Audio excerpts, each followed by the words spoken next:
And just like that, everybody, we are back. What is going on, everyone? If you don't know, now you do know. You're officially tuned into a very special edition of the HFWB podcast series.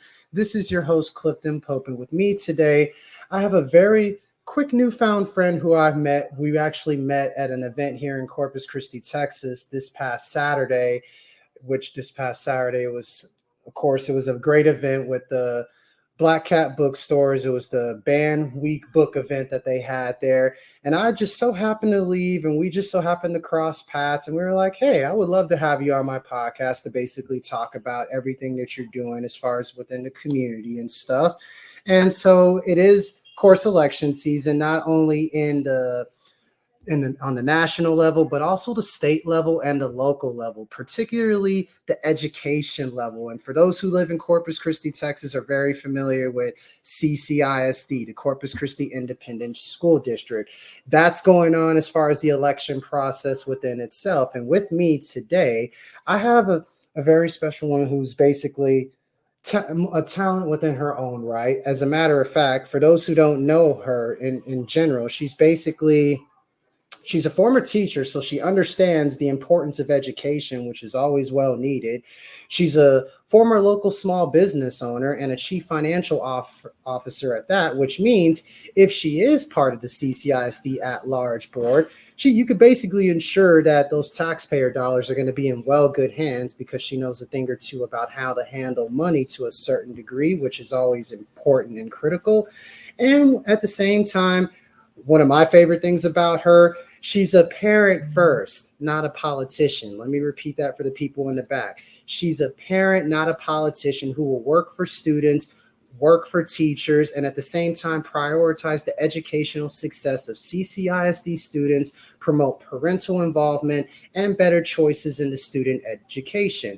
With that being said, I would like to welcome my newfound friend, the lovely Miss Pooja Bindingnavele, if I said that correctly, to the HFWB podcast series. Pooja, how are you doing on this? I'm great. Thank you so much for having me. I'm very excited to be here. Yes. Thank you for making time out of your productive schedule to, of course, bless us with an appearance on the HFWB podcast series. Very excited to be here. For sure. For everyone who's currently listening to the HFWB podcast series and wants to know you more as an overall person, as far as your background story and what led you on the journey of life that you're currently on, kind of explain that to the people who are listening to the HFWB. Sure.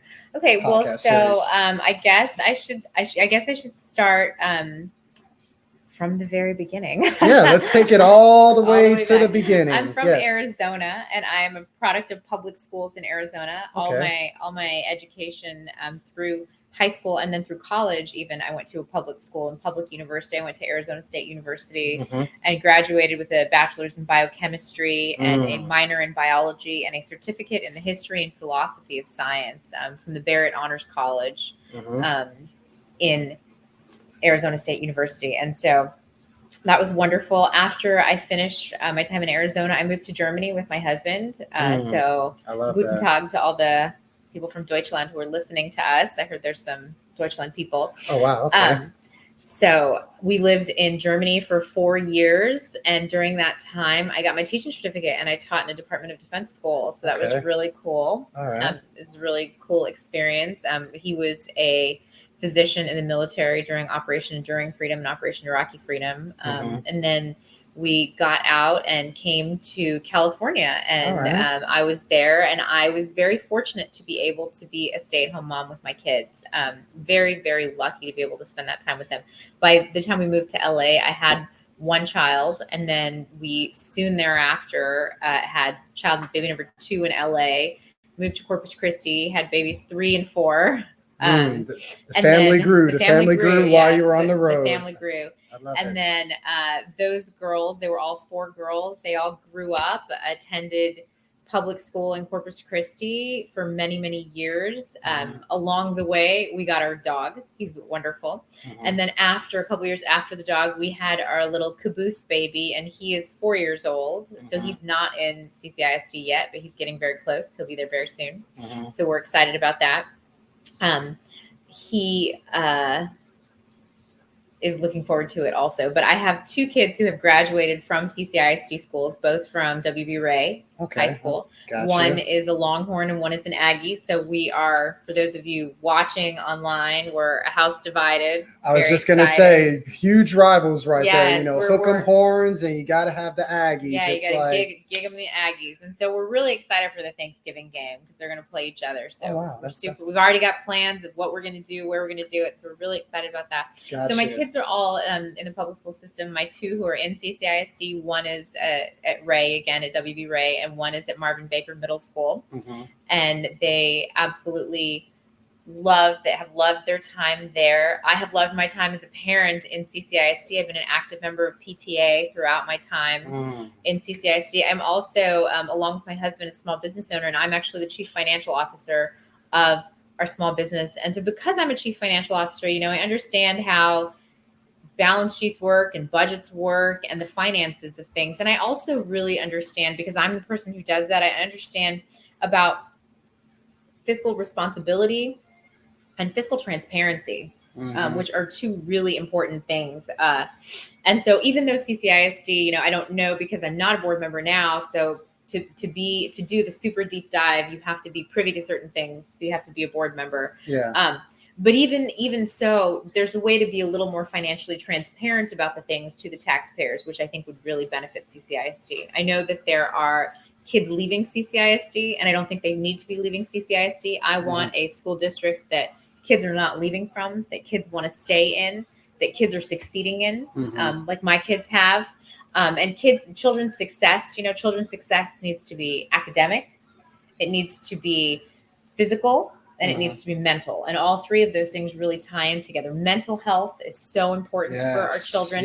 Physical means obviously physical fitness, but also their physical safety. Yeah, you know, in for today's sure. With day all the school shootings and the security concerns and all those things just playing a factor in and everything. It's like we need to protect our children more so than anything and provide them a safe environment to where they can be able to go to school and get their education. At the same time, form relationships not only with the teachers to where it's a great student-teacher relationship as far as providing a better learning experience, but just having those friendships that they could look back on in school to where it's like, I remember when I was friends with this person and that person, and who knows, that friendship can carry on throughout the course of life, or it can just be another friend that just passes you by, so to speak. I love how you talked on, Pooja, the importance of like children's success, the physical and the mental aspect, and as far as just enforcing that more so into CCISD. Do you feel like that's a component that's kind of been missing for a while with CCISD, or do you feel like that CCISD kind of has like a little bit of an understanding on it, but at the same time, there's always more room for growth and more room for improvement? I think that that's where they're at. And also post-COVID, which, you know, in our minds, COVID was like a long, long time ago. But for children, but for children, academically, it wasn't, because it was all of the 2021, so it was the 2020 ending school year, the 21 to 2022 school year. So really the only normalized year they've had is 2022 to 2023, and then this school year. So that's really not that far. And so lots of kids still have COVID-related learning gaps. They're still catching up. And there's a big social emotional component that a lot of those kids missed out on that they have to get back. And, you know, one of the problems with that is that our teachers are leaving. You know, our teachers are leaving in droves because there are easier, better paying jobs out there. We need to support our teachers. One of the ways in which we support our teachers is definitely to fund them better, which really needs to be done at a state level. But I would definitely advocate for that. Supporting our teachers is so important. Having good teacher retention and satisfaction. And all of those things lead to the primary goal of student success. And student success is important for a couple of reasons. It's, of course, important for that student. You want everybody to succeed so that that student succeeds. Everybody in CCISD succeeds. We definitely want that. But what happens when you have student success? When you have student success, that makes the teachers successful. It makes the teachers successful. It makes teachers happy about what they do. Oh, wow, I did something. You know, that kid that I taught in 3rd grade, wow, they graduated and they did X, Y, and Z. You know, they went to college here. They went to plumbing school there. got their welding certificate. They became a good, productive citizen. So that's great for they the made students. something out of themselves. Yeah, it's great for the Out of students. nothing. It's great for the teachers. It's also great for the people who don't have kids or whose kids are grown, who are just taxpayers, because what you're building is a good base. And our public schools are the foundation of our great country. If you go to other countries, their public school system is some other countries that I have traveled to. You go to their public school system, and the only people who go to are the people who can't afford private school, and they pay tons and tons of money. I was just talking to a friend the other day who said, "Wow, I emigrated to the U.S. several years ago, and when I emigrated to the U.S., I saved all this money because I was paying for private school where I was from, and I don't need to do that here." She has 4 kids, and she gets to go to public school because public education is good in our country, but we want to continue to make it better in CCISD, to make it the very best that it can be. But what that does when you have kids who are successful is those kids grow their community. Their kids are successful. They want to stay in their community. They bring better paying jobs to our community. They help grow our university with different programs. And it becomes just a self-fulfilling prophecy of greatness. Yeah. I feel like the student and teacher relationship is kind of like the foundation of what makes the public school system work. And from your experience over the years as like a teacher, I feel like you could attest to that more so than anything. But in this current state that we're in, 2024, and really going into 2025 almost and beyond. There. Can't believe it's October already. Happy fall, y'all. Exactly. Where do you feel like the student-teacher relationship is as of right now, going into the last quarter of 2024, going into beyond that 2025, and where do you feel like that it can evolve into in order to keep the public school system the current foundation of what makes the community as far as just putting more educated, informed citizens or future citizens into society to where they can make a difference and make an impact? So I don't think that it's bad, but I think that it could be a lot better. Like I said, we have teachers who are unhappy because they have testing for this and testing for that, and requirements for this and requirements for that. And there's so many different, modalities. There's so much technology that needs to be used. And there's some things that it's nice to have all the technology that we have, but sometimes it was just easier before when with the face-to-face interaction, the papers that we're actually grading and writing on. Where is this located in Canvas? Now I got to talk to a parent because this kid had a failing grade because they didn't see the assignment where it is. So I think that teachers are doing a really good job, but we can support our teachers more. We can and staff too, teachers and staff more. I know that some of the concerns that have been brought to me that are there's not enough teachers because teachers are not making enough money. So it would be great if we could find a way to get teachers to get paid more money so that more people would want to be teachers, or teachers have to have multiple jobs and they got to have their side hustle, which is really unfortunate. And I wish we didn't have to have. I think that there is a big problem in upper education, not so much elementary school, but with kids having cell phones. And I think that CCISD has taken a very good first step towards fixing that. They've taken a really good first step towards fixing that because if you've done any research on the subject, phones are incredibly addictive. They're incredibly addictive for us as adults. It's become part of our society. It's like the first thing we do when we wake up, it's like, oh, where's my phone at? I got to check what time it is, or I got to check what messages I got, or what emails I got, or what social media notifications I got. I'm guilty of that at times. We've all been guilty of that to a certain degree but we're adults. And as adults, when we have fully formed frontal cortexes and we can't do that, imagine how hard it is for a child who still has developing frontal cortex. They can't do it. They need that dopamine rush, that dopamine hit, really, because it's a natural drug hit that your brain produces. And so I think there's a really good book I recently read called The Anxious Generation. And there's actually a group of moms called Champions for Childhood that have formed this group. And we're really trying to decrease our own children's screen time and help other people, like to educate other people about why that might be a good idea. And for some people, it's an impractical idea. And, and of course, for me, I have kids in late middle school and high school and college. I mean, I track every single one of them on their phones. I want them to be able to access me for different reasons. But at school, I don't expect to hear from them. I told them, I was like, if I text you in the middle of the day, I'm really texting you because I just needed you to have that information at the end of the day when you look at your phone. I don't really expect for you to be contacting me. I want you to focus on the task at hand. I want you to focus on your school day. Get your education. Listen to the teacher. Listen to the teacher. If you have extra time, do your homework. Yes. But it's hard because now the kids are on computers all the time. So even if they're not getting my text message on their phone, they're going to get on their computer.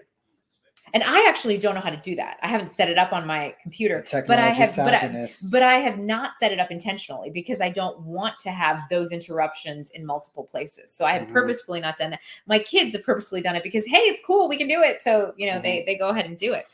And so I think we kind of got to talk about the 3 pillars of my platform, which are really student success first, of course, but how do we achieve student success? We achieve student success by supporting teachers and staff, and that has to be done in a fiscally responsible way. And that basically kind of just took away kind of like the next question I was going to ask you. If you were to get voted onto the CCISD school board at large, what would you bring to the table to which the CCISD school board hasn't seen before or has forgotten about, kind of like as a lost art? And I feel like you could kind of touched on that tremendously as far as just student success, which is the number one most important thing, because with the student success, you can basically support the teachers and the staff better because that'll provide them better resources to where they can improve on and of course increasing the amount of student success. And then of course that just ties in all together with the physical responsibility because we got to pay for all this stuff somehow. Yep. And if we can pay for all of these resources for the teachers and the staff to where they can be able to pass it on to the students to make them fully educated to where they're not wanting to skip school or worse, drop out of school, to where they can eventually graduate to the next grade level, pass those standardized state tests like the STARS test, which I can't believe it's now the STARS test, because when I was in school, it was the TAX test and the TOS test, but it's the same concept. But most importantly, passing those state level tests to where they can graduate, to where they can, if they choose to go to college, rightfully so, or if they want to use the skills that they learn in high school to go into, business ownership and entrepreneurship, they can do that as well. So I feel like your message is pretty much right to the core as far as just bringing that level. I feel like you're kind of bringing like that level of parenting that you treasure so much within your heart, and you're kind of applying that within to what your campaign is for the CCISD school board at large. And I want to ask you this, Pooja, where does like that spark and that drive come from that continues to allow you to push forward day by day, step by step, to really wanting to make a difference? Well, I think a lot of it has to do with, my kids have attended, for the most part, underprivileged schools. And so I see a lot of the need that there is. And that really reminds me, like, I care about my kids and I love my kids. And of course I want them to succeed, but I want all these kids to succeed. There's no reason that all of these kids shouldn't be succeeding. And we should be giving all of them the opportunities. The kids who are living in the lower income areas of Corpus Christi, they should have the same resources. They should have the same opportunities. They should have the same resources and opportunities and the kids that are in the brand new developments, who have the ability to live there. I agree. We want to be giving opportunities for success to every child, because every child can be successful. I believe that everybody deserves the same opportunity, and everyone should be treated fairly all across the board. That's the only way I feel like we can grow together, thrive together, survive together, and most importantly, stand strong together, united as a community more so than ever. I feel like this would be a great question to ask you, as I just thought of this right now, for all the parents who are struggling to kind of like have like those top-notch relationships with their kids to where they can be kind of like have a better understanding of one another. What would be a key piece of advice you would tell that struggling parent who's having issues like connecting with their child more so, just to have like a better understanding of them? What would you tell them right now? I think that that's so different for every relationship. I don't think that, I think that, yes, I have 5 kids. That does not make me in any way an expert on children or parenting. By all means. But I definitely think that that's a different relationship for every parent and child. And you have to look at your relationship with your kid and just see, where can I make these connections? And I think look at their strengths and weaknesses. Look at everybody's what strength. they And like, every what they kid has a don't strength like. and weakness. Like, even within my own family, there are kids who, some of the kids are good at this and some of the kids are good at that.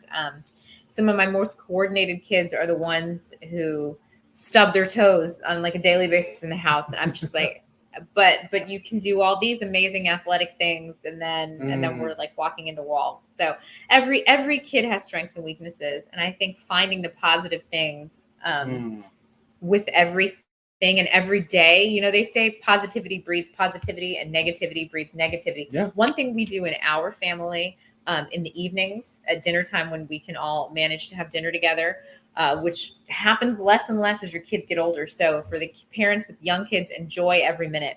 But we talk about one thing that you could have changed or could have gone better in your day, whatever that was. If it's a test score, a track meet. In my case, did I eat too much of a junk food a lot of the time? Is what my failing is. I'll be honest.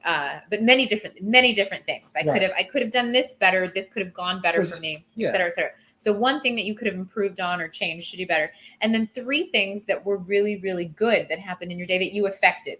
So we told our kids, well, you can't be like, Mom made my favorite dish for dinner. Because yes, that makes you happy, but it's not something that you had an effect in other than like, I asked Mom to do this. Now you could say like, I talked to Mom about the dinner plans and she was going to do this, but then we talked about it and she's going to do this. So that could be it, but you have to turn it into that kind of thing, like a change, something positive that you did. Got you. And so I think, then you put part of the onus on the child to say, this is what I did that was good. And then what things that they did that they're impressed by. Yeah. It's just kind of like learning how to take the good with the bad within the child and basically making the most out of it and creating something out of nothing to where they could still be their own unique individual. And you're kind of just showing them the way and kind of being like that perfect guide to them and having them learn from your experiences, learn from your mistakes. And at the same time, it just allows them to really be the best version of themselves that they can be at the end of the day. Because I feel like that's where we're all trying to strive to be, whether if it's a kid, whether if it's an adult. I know myself, I don't have it all figured out because last time I checked, I'm not a billionaire yet. If we have it all figured out, Pooja, we would all be billionaires with 6 packs. That's right. That's the truth right there. So that alone within itself allows you to realize, hey, there's more room for improvement. And at the same time, there's more answers to seek. There's more questions to seek. And when you look at the world from that perspective, it becomes a library full of resources that it just allows you to grow within. And I love the libraries also. I love it. I went to the library today with my little guy, with my 4-year-old. Yes, we got to fight to keep those libraries active and alive for the community. That way they can have a safe place and a safe haven to go to where they can check out their favorite book and they can just sit in the library for hours and just read their favorite book and just see what they could learn and what they could take away from whatever they read, because reading is very powerful as far as just providing mental gymnastics for the brain within itself and it helping improve those brain muscles, because our brain is a muscle last time I checked. And what better way to work out those brain muscles than by reading? I totally agree with that. And I recommend everybody who's listening to the HFWB podcast series to basically spend the first couple of hours of your day reading. I mean, I can't stress that enough. You heard it here from yours truly, and you're hearing it as well from the lovely Miss Pooja as well. But speaking of all of that, we're actually at the point of the podcast where I'm going to ask you like a list of questions. Okay. Basically, who I ask everybody on the podcast who comes on, just for them to get to know you a little bit better and stuff of that nature. My first question is this: what is the first thing you do or think of every single day that you wake up? I have to say I check my cell phone, and I check my cell phone most days first thing when I wake up, just to make sure my phone is on sleep mode, but just to make sure that my college kids haven't texted me, that they had a crisis at like 2 a.m. and they haven't texted me. So if everybody's at home, that's not what I do. If everybody's at home, the first thing I do when I wake up in the morning is I say hi to my dog, who also wakes up as soon as I do, and I let him out. He's ready, but usually ready at that time to get out. Got to take care of the dogs. You got to take care of the dogs. He's a big sweet guy. Like I mentioned, he's the one. He's the big furry the fourth and a half child in between the fourth and fifth child. So he's a bundle of love. We love him. Got you. My next question is this. Here at the HFWB podcast series, we always stress and talk about the importance of health as wealth. In your eyes, Pooja, what is your personal definition of health and wealth in your eyes? So I think health definitely, just like I was talking about with kids, it has to do with there's academic health. So I'm always trying to learn new things and study new things. There's physical health. I'm trying to stay in shape and constantly exercise. I don't have any aspirations anymore. I don't know that I ever had any aspirations to win races of any kind or competitions that involved my health, like weightlifting or whatever.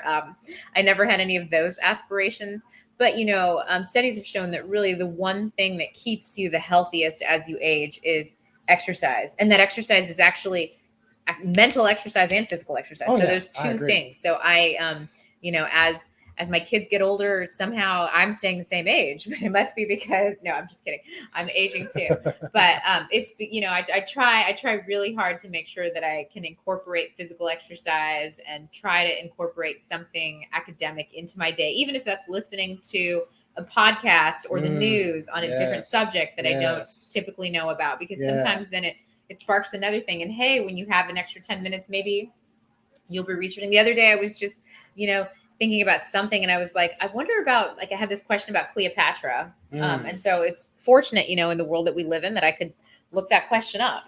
Yes. So I did. The beauty of the internet, being able to research whatever you want to research. And hopefully find the right answer, but exactly. You'll find an answer for sure. Which is why I always encourage everybody to do their own research and fact check things, because there's a lot of things being put out there on the internet that isn't true, but at the same time is also true. That's why I encourage everybody to do their own research and fact check things whenever you do have these questions pop up and whenever you are searching for answers. And as Pooja was alluding to, it's important that we focus on the mind-body connection. Yeah, and also, sorry. Go ahead. But in addition to those, so academic, physical, just like you said, mind, body, mental health. So it's very important. I probably should meditate more than I do, but try my very best. And I know for all these things, for mental health, for academic health, for physical health, as parents and adults, we're all trying our very best. Yeah, that's what we can do. We have to we have to tell ourselves, remind ourselves that we're all trying our very best. But if you want to try harder, do it for the future, for your own personal future, and for, for if you have kids, for their future, so that you're around for their future. Yeah. If you don't, do it for your own future so that you're around for your future. No, for sure. I totally agree. My next question is this. When you think of the word community, what is the first thing that comes to mind for yourself personally? I think when I think of community, the first thing, I don't know if a word comes to mind. I see more of a picture in my mind. We've lived in Corpus Christi for 16 years now. And my community, those are the people who I call if my car breaks down, I need to get my kids to school. Right. The people who, if I'm really sick and I can't, manage to do things, the people who I call who would step in and take care of those things for me. Right. And it's so wonderful to have a community, because we live in a day and age where you don't necessarily need to have a community. If you get sick and whatever happens, you could Uber somewhere, you could get your food delivered, all these things could happen. But it's still nice that we live in a society where people ask, well, hey, I know you're feeling under the weather. I'm going to the grocery store. Can I get you anything? Yes. So when courtesy. I think when you say community, I think of those people who, if I tell them I'm feeling under the weather, they're the people who say, oh, well, let me know if you need anything. I get what you're saying. Your idea of communities is basically people who look out for you and you look out for them, vice versa. Yeah. That way that relationship is formed for there. And rightfully so, because I feel like that's what brings people together more so than anything, that trust factor. And it's kind of like, I got your back, you got mine, you scratch my back, I scratch your back, vice versa. So that's definitely understandable without question. Now we're going to make a little bit of a transition where I'm going to ask you which one you would choose as far as one or the other. I like to call this either or. First one is this. Would you rather choose loyalty or respect, Pooja? Oh, I think that and I hate to not, I know you said one or the other, but I feel like they kind of go hand in hand. Yeah, they really do go with each other. They really do. If you're loyal to something that you respect, if you lose respect for it, you're probably gonna not be loyal to that thing anymore. And I can accept that. I can really accept that. Now, so, would you rather live in space or live in the ocean? ooh, I mean, that's a hard one. I mean, space is the unexplored frontier, but the ocean is also we've only explored like 2 to 3% of our oceans. This is true. So I think the oceans are so cool. I would have to say the oceans because I know that there's other creatures down there. This is true. I don't have to live in the water, right? Like I could be like in a pod situation. Yeah. Just hypothetically my skin would get all pruny. Yeah. Would you rather be famous and poor or anonymous and rich? Oh, anonymous and rich. Would you rather have unlimited free meals at your favorite restaurant or unlimited first class tickets? Oh, free meals at my favorite restaurant.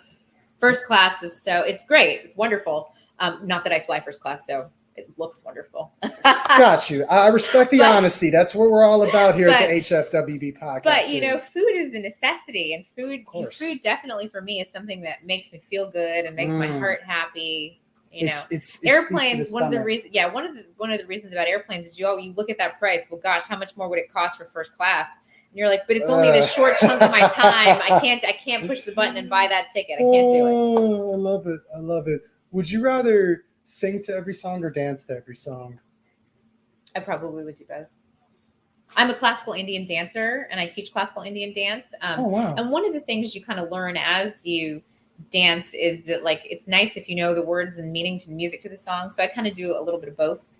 I respect and that. now with Pandora and Spotify and all these things, you can get the correct lyrics to the song. Not that I pay attention, but no, it's always good knowing that resource is there, just in case if you're curious about it. Sometimes I look at the songs from like the 80s and 90s, and I'm like, that's what they said. I do that too occasionally. Sometimes I'll be like, wow, that's what they really meant. So that answers my question I've had growing up. Yeah, because back in the day, we couldn't look it up online. You just had the little foldy thing. Yeah, the little foldy thing and the tape CD, and the CD. Little booklet. Exactly. That's all you had. Right.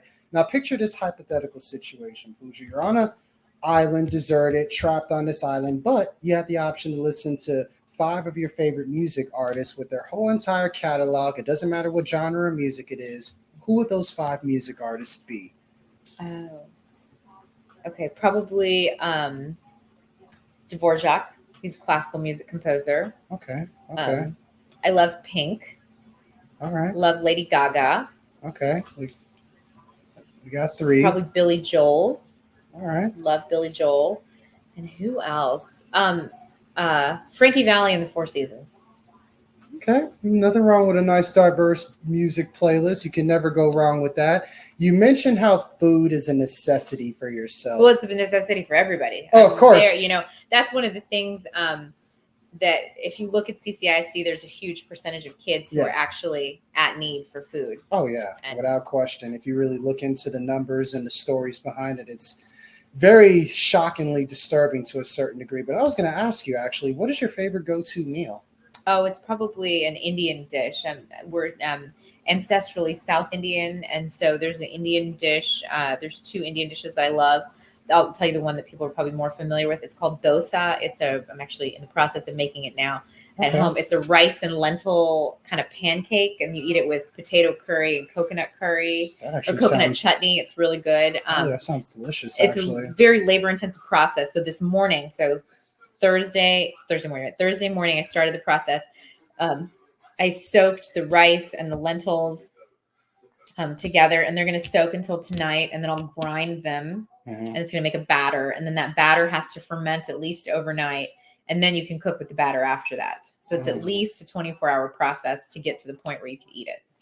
That's very unique and very different, and definitely a cultural experience. Yeah, I love it. It's delicious. One of my favorite things. So. Where is the favorite place that you have traveled to thus far? And where is a place you would like to travel to that you haven't been to before? Well, we recently just went to Yellowstone. And I had gone before with my parents, but when I went with my parents, I didn't get an opportunity, I think, to really explore it like you wanted as much. Yeah. So we got to go this summer, and it was really cool for a couple reasons. First, we stayed in the park, so that was really fun. Mm-hmm. With my parents, I camped, and that was a really different, cool experience too. But with my family, we got to stay in the park, and that was really cool. And they have campgrounds and things in the park also. But there's no cell service in Yellowstone, so you are completely cut off from Wi-Fi. You're cut off from the world. It was kind of crazy. Like, sometimes people travel to international destinations, and you have 5 bars. Yellowstone, nothing, no service.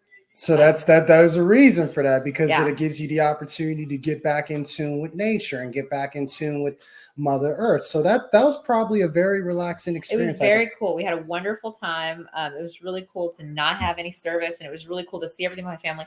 And there's parts of Yellowstone, there's a big portion of it and they call it the Serengeti of the Americas. And I was like, oh, and we went there and I was like, wow, I see why they say that. It's like these beautiful plains with, like in a valley and rivers. And I mean, it's just amazing and gorgeous. I love nature. So that was really, really special and wonderful. So Yellowstone is definitely a favorite recent vacation.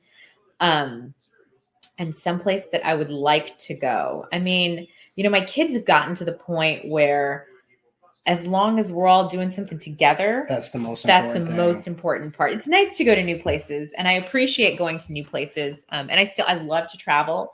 But really the place that I want to go is the place that's most conducive to where my family is going to be able to come join up and meet us, and we're all going to be able to do something together. So if that place is Austin, that's great. If that place is, Padre Island, that's great. If that place is... It's just more about the family gatherings and creating those moments and experiences that you can never explain, but you could just look back on and be like, I was with the people who I love and care about the most as much. So it doesn't matter where we are or anywhere around the world. As long as my family's together as one collective unit, that's all that matters. And I respect that. I really can. Now, my next question is, whenever you're not doing everything that you're doing on a regular basis, what are some of your favorite hobbies that you like to do that many people may not know you like to do? I love to read. Okay. I love to go for walks with my dog, and I love to walk with friends. Sometimes people will be like, hey, do you want to go to lunch? And I'm like, yeah, we could totally, or we could go for a walk. Instead of that, yes. And I'm lucky to have a flexible schedule to be able to fit that into my day sometimes, yes. So I love to go on walks. Like I said, I'm a classical Indian dancer, so I love to do that. And I think, let's see, what else do I love to do? I'm like, in my free time, gosh, when was the last time I had free time? Yeah, because we're so productive sometimes we forget about that self-care and just taking care of ourselves before we could take care of others. And I respect that. Yeah. So my last question is this, as we wrap everything up. Now, picture a moment where you have the opportunity to go back in time and talk to yourself 10 years ago. What would you tell yourself? And at the same time, based on your current journey that you're on, where do you see yourself in the next 10 years? Buy Apple stock. No, just kidding. No, I'm just kidding. No, although money is important. It's a tool to help us with our happiness. But I would have told myself, you hear it all the time that time goes so fast, and the time really just does go that fast. Now I have 2 kids out of the house, and this isn't to say this is all about kids. This is if you have kids, if you don't have kids. Time is just flying by. And we talk about commodities in our lives, and people are like, oh, water is the most important commodity. Oil is the most important commodity. The commodity that we cannot ever get back is time. This is true. Yeah. Time is the commodity that we just cannot get back. Every time is precious. Yes. Make every second and every minute count. I agree with that. Yeah. And as I, alluded to growing older, as I grow older, I've kind of leaned into that a little more. Like, I only have so much time to do things. So I'm trying to make the time that I do things count. Got you. As you should. And where do you see yourself within the next 10 years? Hopefully on school board. Vote for Pooja. Hopefully on school board. Sorry about that. And then I just hope I see myself happy. I don't know what's going to be in the future. In 10 years, I'll still have 1 kiddo at home. So that'll be exciting. He's going to be like, leave me alone, mom and dad, by then, because he's going to be the only little guy at home. So he's going to be like, or you could go visit my sister somewhere or something like that. But I hope that I have taken the advice I'm giving myself now in this time that I didn't give myself 10 years ago, and to make sure that, you only have so much time in the world. And so that all that time is spent intentionally. So I hope that I have taken that time and spent it intentionally. I love that. I love that. For the people who want to get to know a little bit more about yourself, a little bit more about your story and everything, how can they reach you? And most importantly, how can they go out and vote for you for the CCISD at-large board position? So November 5th is the voting date for the general election. Early voting is October 21st through November 1st. The CCISD at large is one of the last things that happens on the ballot, and you can vote for up to 3 people. Vote for the people you know and that you have researched a little bit and looked into. I would be more than happy to talk with anybody. If you want, just drop a line, ask Clifton here for my number, and I'd be happy to chat with anybody about, if you don't feel confident picking me, I'd love to tell you why I think I'm a good choice. Again, I really believe that public schools are the foundation of our country, and they're the foundation of our future, and we need to protect and take care of our future. I love that. I love that. Well, Pooja, I thank you so much for just making time out of your productive schedule just to simply bless us with an appearance on the HFWB podcast series and just tell your story, let your voice be heard, and of course, allow people to dive into your world and see exactly where you're coming from. I'm truly grateful for the time and the opportunity, and I can't thank you enough. I appreciate being here. With that being said, this is yours truly, Clifton Pope, the host of the HFWB podcast series, encouraging everyone to stay healthy, wealthy, and blessed. And until next time, peace, love, and positive vibrations.